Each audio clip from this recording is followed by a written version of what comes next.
Bonjour, merci d'avoir cliqué sur cette vidéo.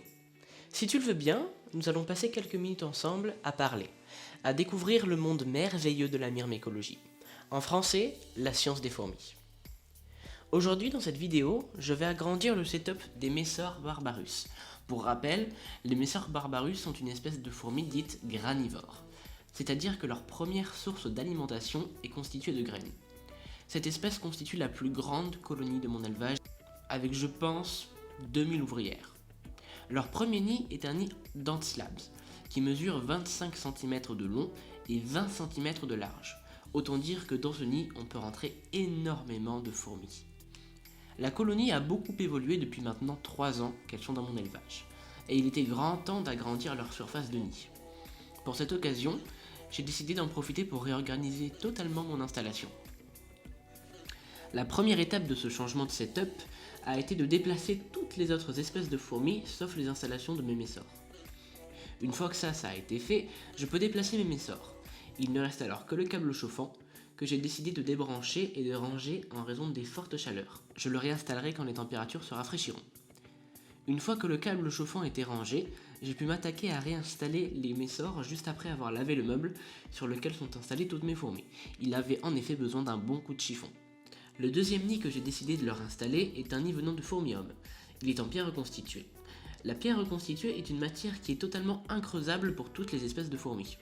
Celui-ci est plus petit que le premier nid, il mesure 15 cm de large et 20 cm de longueur. Même s'il est plus petit, la colonie va vraiment pouvoir se développer d'une manière assez conséquente. J'ai décidé pour cette nouvelle installation de mettre un premier tube de raccord entre le nid antslabs et Fourmium, puis un deuxième tube qui part du nouveau nid et qui le relie à l'aire de chasse. Je pense qu'avec cette installation, je suis tranquille pour au moins 2 ans avant d'agrandir encore à nouveau le setup. L'aire de chasse est maintenant posée sur un autre meuble pour premièrement libérer de la place sur le meuble dédié au nid et autres espèces de fourmis, et deuxièmement pour faire en sorte que les fourmis puissent parcourir un peu plus de distance.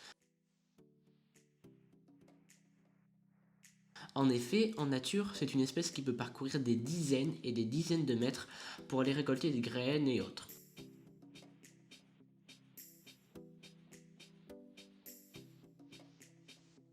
Et l'observation est vraiment très intéressante et passionnante.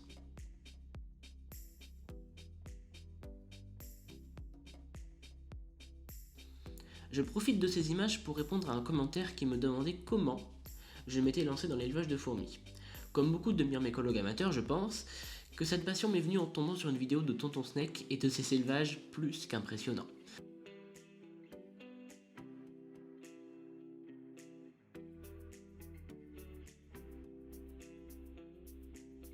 Puis j'ai trouvé en nature une reine Lajus niger et j'ai jamais pu arrêter.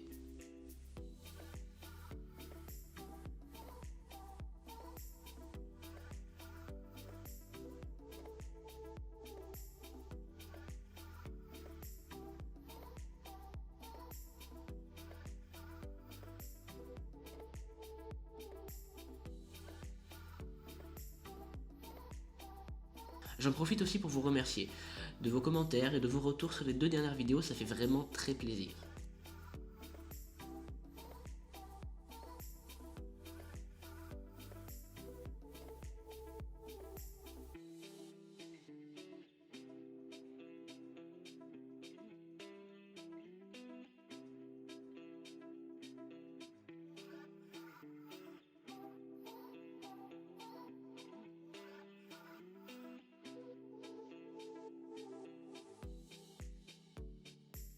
Sur ce, c'est la fin de la vidéo. J'espère qu'elle vous aura plu. N'hésitez pas à partager votre ressenti en commentaire.